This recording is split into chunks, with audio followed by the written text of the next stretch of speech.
नमस्कार, मैं हूं आपके साथ आस्था कौशिक। उत्तर प्रदेश की सियासत में स्याही के बाद जूता कांड पर संग्राम छिड़ा है। कल बीजेपी प्रत्याशी दारा सिंह चौहान पर स्याही फेंकी गई तो आज विवादित बयानों के लिए मशहूर स्वामी प्रसाद मौर्य पर किसी ने जूता फेंक दिया। इसके बाद सियासी बयानबाजी शुरू हो गई है। आपको रिपोर्ट दिखाते हैं कैसे 2024 के महासंग्राम में बात जूते और स्याही पर आ पहुंची है।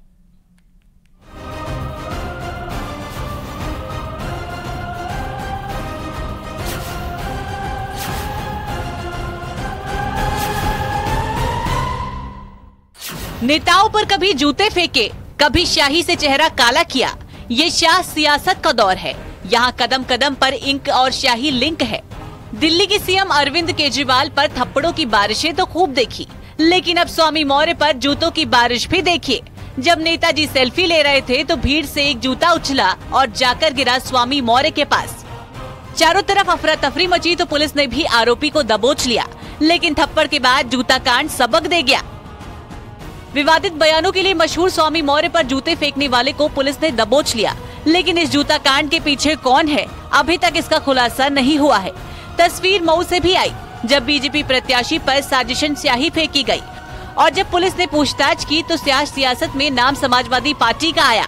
श्री दारा सिंह चौहान जी के ऊपर वो खुद आकर थाने में आत्मसमर्पण किया है, उससे पूछताछ किया गया है तो ये ज्ञात हुआ है कि 19 में DCSK से चुनाव लड़ा था। उस समय भी छात्र सभा से जो समाजवादी पार्टी का यूथ विंग है उससे टिकट मांग रहा था, उससे नहीं मिला था। उसके बाद ये बैठता था यहाँ पे अदरी मोड़ पे बैठता था कुछ लड़कों के साथ, तो वहाँ इसके ग्रुप के हैं जो समाजवादी पार्टी के लिए काम करते हैं। मऊ में प्रचार के दौरान दारा सिंह चौहान के ऊपर स्याही फेंकी गई थी, तो आज स्याही फेंकने के आरोपी अभिमन्यु यादव ने सरेंडर कर दिया। लेकिन इस कांड के बाद समाजवादी पार्टी और बीजेपी में सियासी वार पलटवार जारी है। अखिलेश ने भी मोर्चा संभाला और आरोपी के सरेंडर के महज 1 घंटे बाद ही अखिलेश ने वीडियो पोस्ट करते हुए लिखा, बीजेपी वालों की चाल है, बीजेपी नेता प्रिंस यादव है, वही सब कहे कि तुम भीड़ को हमने पछनाव किया है और तुम्हारे साथ कौन सा। जब आरोपी ने खुद ही बता दिया कि काम उससे भाजपाइयों ने करवाया है, तो फिर आगे क्या कहना। हालांकि अभिमन्यु यादव किसका आदमी है, किसने उसे भेजा था, क्यों भेजा, स्याही कांड के पीछे की सियासत क्या है, इन सवालों के जवाब तलाशे जा रहे हैं। और ये भी बताया जा रहा है कि समाजवादी पार्टी के प्रत्याशी के इशारों पर इस घटना को अंजाम दिया गया। लेकिन एक दिन बाद स्वामी मौर्य पर जूते से हमले ने सियासत का रुख मोड़ दिया है। स्याही और जूता कांड के बाद उत्तर प्रदेश में सियासी बयानबाजी भी हो रही है। कोई इसे साजिश का नाम दे रहा है तो कोई जूता फेंकने वाले को इनाम। ये भी दुर्भाग्यपूर्ण है। पूरी घटनाक्रम को बड़ी संजीदगी से देखना चाहिए और ऐसा ध्यान रखना चाहिए कि इस तरह की घटनाएं ना हो। नेताओं को अपनी मर्यादाओं का पालन करना चाहिए, कार्यकर्ताओं को भी अपनी सीमाओं का ध्यान रखना चाहिए। ये लगता है समाजवादी पार्टी का अंदरूनी मामला है, इस पर इससे ज्यादा और कुछ नहीं। शाह सियासत की सच्चाई बयां कर रहे हैं। कभी भी कहीं भी इंक से हमला हो सकता है, कहीं भी कभी भी जूते से हमला हो सकता है और कहीं भी नेता को थप्पड़ जड़े जा सकते हैं। तस्वीरें सामने है और तय करना आपको है। Bureau report, news 18।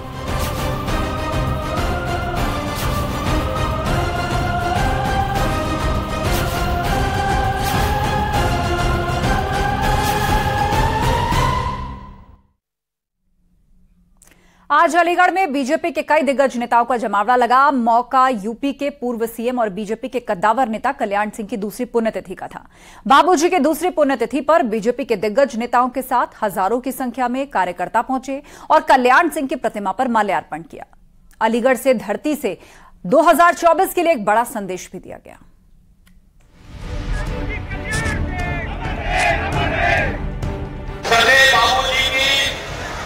इस द्वितीय पुण्यतिथि के अवसर पर आज जब हम सब उन्हें हिंदू गौरव दिवस के रूप में स्मरण कर रहे हैं।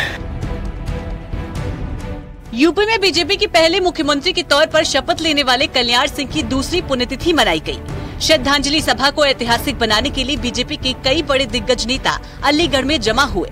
हजारों की संख्या में पहुंचे बीजेपी कार्यकर्ताओं ने बाबूजी को नमन किया। बीजेपी ने बाबूजी की पुण्यतिथि को हिंदू गौरव दिवस के रूप में मनाया। इस मौके पर केंद्रीय गृह मंत्री अमित शाह, रक्षा मंत्री राजनाथ सिंह, केंद्रीय मंत्री स्मृति ईरानी, सीएम योगी आदित्यनाथ समेत तमाम दिग्गज जुटे। साथ ही 2024 के लिए पश्चिमी यूपी में ओबीसी वोटर्स के लिए बड़ा संदेश भी दिया। जब बाबूजी उत्तर प्रदेश के मुख्यमंत्री बने तब इन्होंने 3 चीजों पर लक्ष्य दिया था। सबसे पहला, श्री राम जन्मभूमि आंदोलन को गति देना। दूसरा, गरीब कल्याण के भारतीय जनता पार्टी के विचार को जमीन पर उतारना। और तीसरा, सामाजिक सद्भाव बिगाड़े बगैर, जातिवाद को उकसाए बगैर करोड़ों करोड़ों पिछड़ा समाज के लोगों का कल्याण। अलीगढ़ के अतरौली से निकलकर कल्याण सिंह ने देश की राजनीति में एक मुकाम हासिल किया था। यूपी में बीजेपी को जब 1991 में पहली बार सरकार बनाने का अवसर मिला तो पार्टी ने लोधी समाज से आने वाले कल्याण सिंह को आगे कर एक बड़ा निर्णय लिया था। अब एक बार फिर पश्चिमी यूपी में बीजेपी अपनी जड़ों को जमाने के लिए ओबीसी समुदाय को टारगेट कर रही है। इसलिए बाबूजी की दूसरी पुण्यतिथि को हिंदू गौरव दिवस के रूप में मनाकर बीजेपी ने पश्चिमी यूपी को बड़ा संदेश दिया है। सरदेव बाबू कल्याण सिंह जी ने यहाँ पर एक अलग से ताला नगरी का ही गठन किया था, उसकी स्थापना का काम किया था।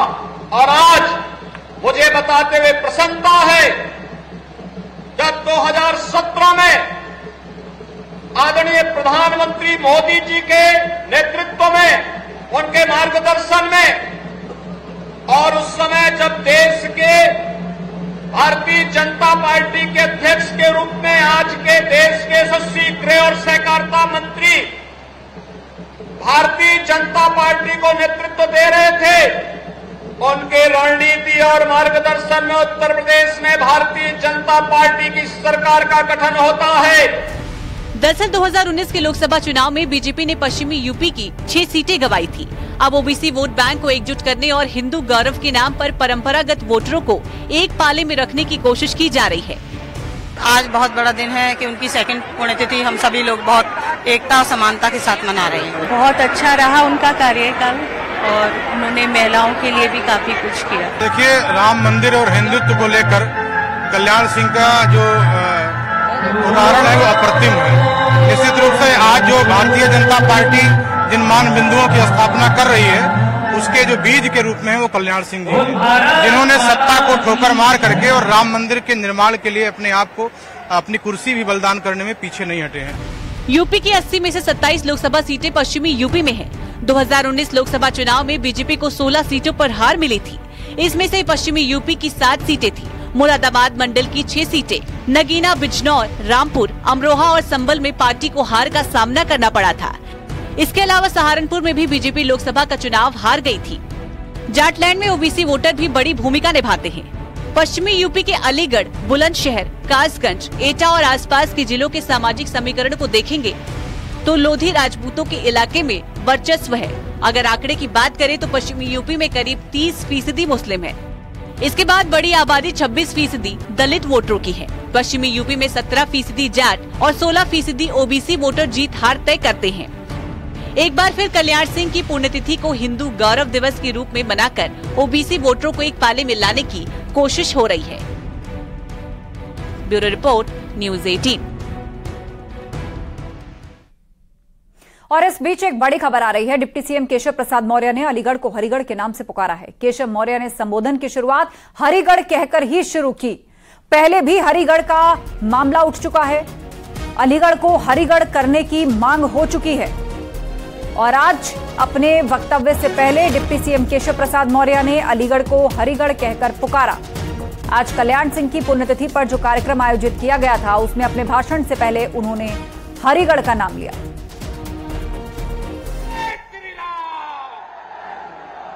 हरिगढ़ वालों जरा और जोर से बोलिए, जय श्री राम।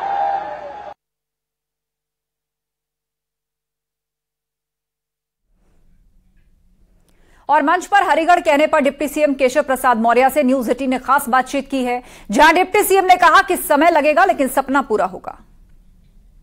के अलीगढ़ का नाम हरिगढ़ हो जाना चाहिए, ऐसी मांग लगातार उठ रही है। चलिए, कोई भी मांग अधूरी नहीं रहेगी, समय लगेगा। क्या कहेंगे, राम मंदिर का निर्माण हो रहा है और बाबूजी का सपना साकार होने जा रहा है, कितनी बड़ी उपलब्धि मानते हैं? ये तो ऐतिहासिक उपलब्धि है। बाबूजी के त्याग और उनके बलिदान के कारण से यह जिस प्रकार से उन्होंने राम भक्तों पर बिना गोली चलाए अपनी मुख्यमंत्री की कुर्सी रामलला के चरणों में समर्पित किया है, हर राम भक्त उसके लिए बाबूजी का कृतज्ञ है, उनका ऋणी है, उनके प्रति श्रद्धा रखता है। अलीगढ़ से 2024 का अलग जग गया, अलीगढ़ से 2024 का अलग जग गया है और 80 की 80 सीटें बाबूजी को श्रद्धांजलि स्वरूप भी और राम मंदिर निर्माण के लिए भी और गरीब कल्याण के लिए भी यह 80 की 80 लोकसभा सीटों पर। तो ये केशव प्रसाद मौर्य डिप्टी सीएम है जो साफ तौर पर कह रहे हैं कि अलीगढ़ से अलग जगह दिया गया है और भाजपा 2024 में उत्तर प्रदेश में 80 की 80 सीटों पर कब्जा करने जा।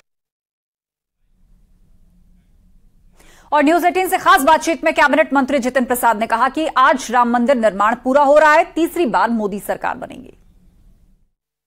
उत्तर प्रदेश सरकार में मंत्री जितिन प्रसाद इस वक्त बातचीत करने के लिए। सर, किस तरीके से आज के दिन को आप देख रहे हो, कल्याण सिंह जी के योगदान को कितना महत्वपूर्ण मानते हैं? बिल्कुल, आज हम सब लोग आदरणीय बाबूजी कल्याण सिंह जी के दूसरी पुण्यतिथि में एकत्रित हुए हैं। माननीय गृह मंत्री जी का आना हुआ, मुख्यमंत्री जी का हुआ, और ये जो उनका जीवन था कल्याण सिंह जी का, उनका संघर्ष और उनके जो जीवन के उद्देश्य थे वो किसी से छुपे नहीं।